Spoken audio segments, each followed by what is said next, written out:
This is my bike packing setup. So there's the sleeping pad underneath the handlebars, and in my backpack there's water. So there's a water bottle and a pouch of water with a tube attached so I can drink from that. And there's a map and a sleeping bag. There's a tent, the things I'll need to keep close to me, so my important things are also in the backpack, and a solar panel to ensure that I can keep my devices charged, and some other little miscellaneous items. And then at the back of the bike here are the saddlebags. So in the saddlebags are clothing, outdoor clothes in one bag, and everyday underclothes in another bag. And there's also toiletries and a battery bank in there as well, and also a book and writing supplies to keep me entertained. And then in the top bag here is food, propane and butane gas canister, and a tiny little camping stove that screws on. So food prepared that way. And these white things are saddlebag protectors to ensure they don't rub against the rear wheel there. And yeah, this is how I'm going to be biking along Lake Erie.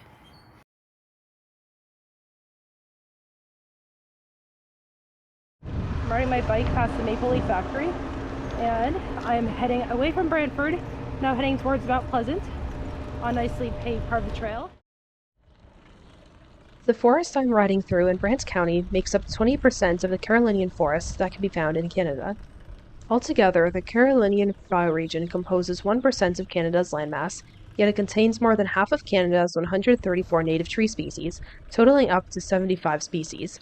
When it comes to native vascular plants, there are over 1,600 here.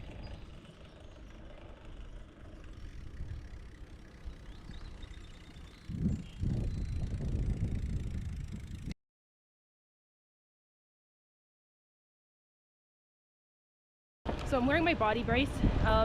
It's not easy. It feels like my legs are being pinched, so I might have to take it off at some point and maybe even hide it in the woods or attach it to my bike. I don't know, maybe it could go the front handlebars or in the back.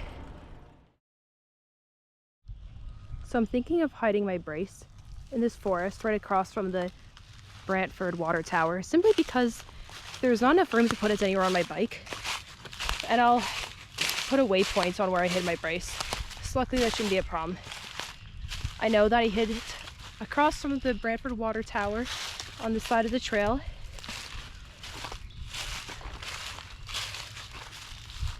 I could probably hide it down by a bank over there. I'll put it in a plastic bag too. And then just pick it up when I'm coming back on this trail in about a week's time. Is that an oak? Nope. Okay, my bad. It's a sugar maple. It's a large, majestic sugar maple. It does look like people have been here before, though. Ultimately, I have to ensure this journey can happen, and if that means departing from my brace, then I'm willing to do it.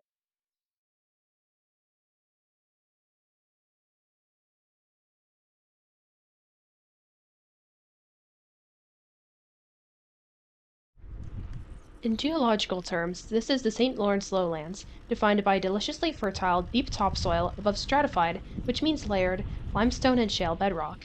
They are considered sedimentary, which means compacted layers of sediments and fossils eventually turned into stone.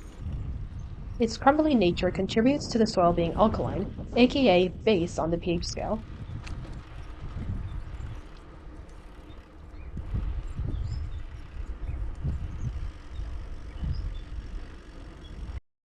Some guy just gave me a thumbs up.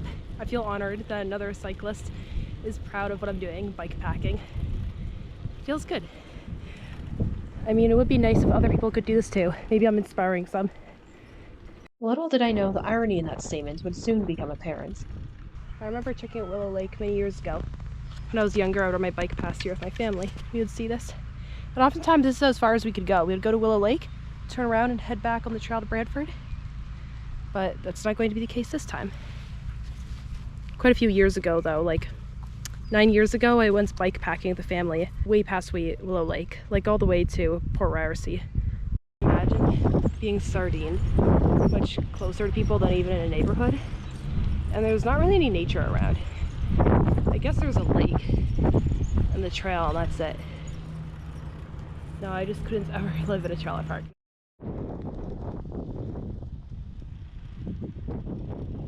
Every county has its own unique soil profile, and Brant County is defined by lots of silt loam, which is a balanced mix of sand, silt, and a clay, and these are mineral particles in order of large to small sized grains.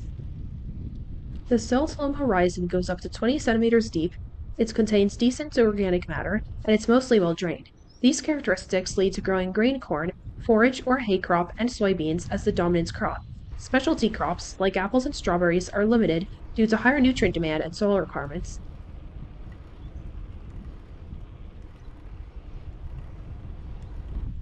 Over one-third of Canada's species at risk dwell in this ecozone, but it is also the most fragmented and threatened of habitats in the country.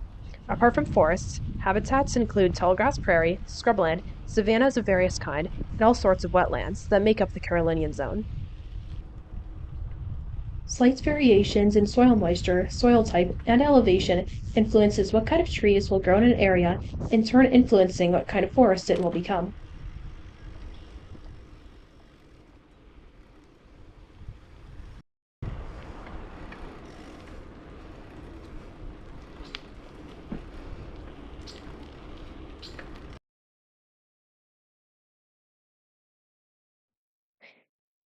Our provincial flower loves ants. They create a tasty protein coating around their seeds just to have ants disperse them. This is called mirum kokori. Trilliums are also kind to people. Their young leaves are edible raw or cooked, tasting like sunflower seeds. However, they shouldn't be eaten after flowering. The rest of them is poisonous, and it's best not to pick them, especially when in bloom, because they won't be able to resupply nutrients to their roots and will die. Trilliums are better left as eye candy.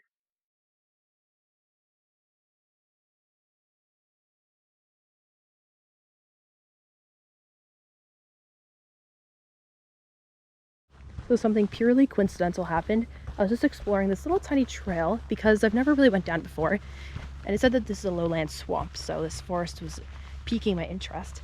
But as I was walking down the trail, I came across a fellow bikepacker. This guy has a very well-established YouTube channel, and he's been doing backpacking, adventuring for years, but he's just gone to bikepacking. So I'm going to unlock my bike and bring it over there and see if I can have like an interview session with him.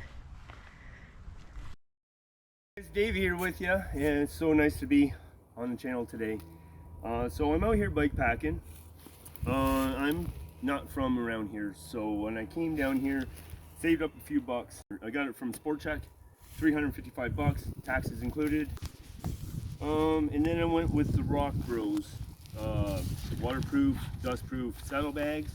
Rock Bros rack, rear rack that will carry 165 pounds. Top two bag is also Rock Bros. I can put my phone in here. It's touchscreen. Inside of it, real quick, is just a little toolkit. So I got my Diamondback toolkit for the bike, an air pump, a little wrench, and some glueless patches. That's all I need. My MSR from 2016. It's got over 1,000 nights on it. Inside, I've got a Sea to Summit sleep mat down here. Self-inflating, which they're not self-inflating. Okay. I have a Coleman sleeping bag, and then I have an Airhead, a Thermarest Airhead pillow. My stove is an MSR Pocket Rocket 2 with the MSR stainless steel pot. I carry bear spray with me just because, who knows. Titanium tote coffee mug. Anyways, I bought a $100 folding saw, and when I came to set up my bikepacking situation, this thing was huge. It's 24 inches long. It's foldable. I was in Walmart getting some groceries today, and I seen this guy for $12. You know, it takes a little bit of work. It's a little Colligan's, but it should chop our firewood for the night. Sleeping bags go in here. My food goes in here. Everything that keeps me safe and protected is being carried in here. So I spent the extra money on the Rock Bros because they're waterproof. I got lots of MSR. I love, this is my favorite company.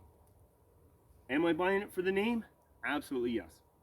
Because it's proven itself. It works. It's not such a high-end company if it was junk equipment, like if it let people down. So like I just did 31 days in the mountains, climbing over 9 mountain ranges. There's no way on earth I would not take this girl with me. You don't need to have a huge bank account to get out and, you know, everybody has a cell phone, so you can do your you can do your filming, you can do your pictures. Just make it work for yourselves. That's all I can say is, you know, just make sure you can protect yourself from the elements and you protect your stuff. That's my setup. I don't really need any more than that. I got my food. It depends on where I go. When I'm in the west, I carry an Ursack bag to carry my food in, tie it to a tree so the bears and the critters don't get in it. Down here in southern Ontario, there are no critters, so I'm not really worried about that.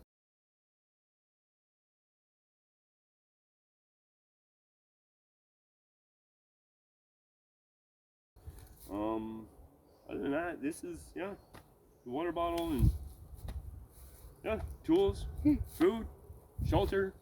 It's simple.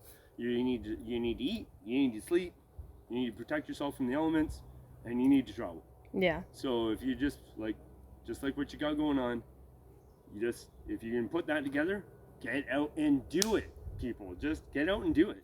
It turns out that Davey is a pretty great person, like a pretty awesome bikepacker, backpacker, adventurer overall, with like a lot of stories to tell.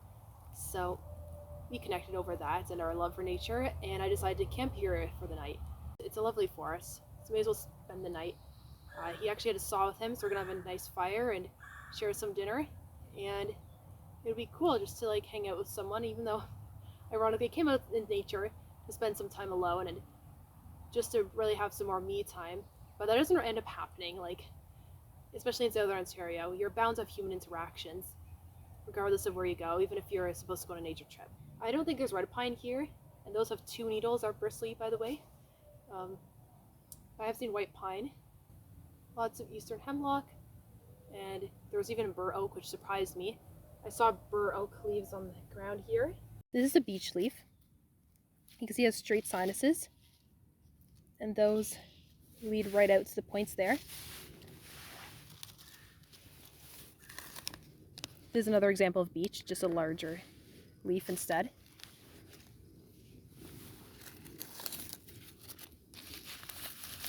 This is basswood.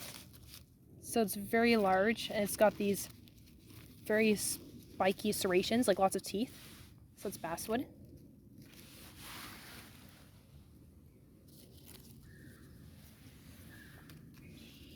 This is red maple. It's smaller, and it's got lots of skinny points in it. And there are many different examples of bur oak. Like that's an example of bur oak. And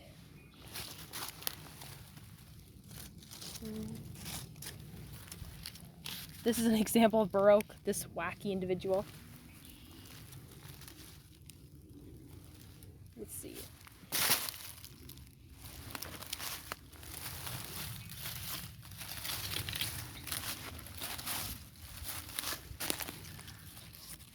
These are all examples of bur oak, and that's just because there's a few telltale features. Even though these leaves all look very different, you gotta look for a pinched middle. So all of them have like a pinched middle and a larger, wider top. They have pretty large lobes too, and pretty deep sinuses, which are the indents between the lobes. However, there's lots of variation. Lots of nice spring ephemerals growing through. And I just heard a pileated woodpecker as well, so there's a lot of birds around here. There's even a canada goose by the creek. It was reckless. It was like beating the heck out of a bunch of plant material to make a nest. Now it's all settled down by the creek.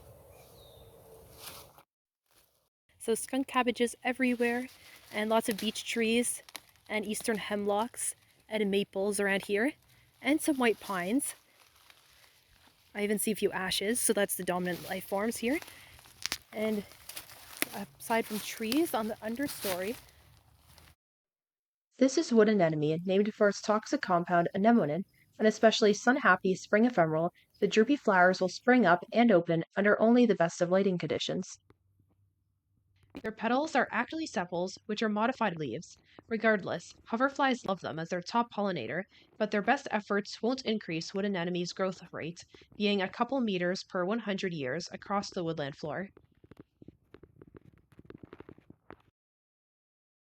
There's trout lily leaves, and there's false Solomon seal leaves, and there's some lily leaves. And there are a lot of trilliums too, although they're not in this particular patch. So it's amazing just how expansive the swamp is. It's like a nice little protected patch. I took away a lot of insights from this modest sanctuary, including what I learned from a fellow human. After some wandering, I returned to camp, set up my tent, and joined Davy for a supper of salami wedges and cheese between Triscuit sandwiches. As we soaked in the dancing tongues of firelight, I discovered we have more commonalities than I'd imagined: a childhood exposed to things that would make one run away, a thirst for unconventional, self-determined adventures, and through doing this, acquiring a sense of self-love, in part thanks to the generosity of Mother Nature. Davy served in the military, did search and rescue, and ran some businesses, all while train hopping, hitchhiking, and more conventionally traveling across the prairie and mountainous provinces, but he grew up only a county away from where I'm from. He said that members of the outdoor community naturally find each other, and it's often of great benefit when we do. Although I have just started experiencing this phenomena, I believe it to be true.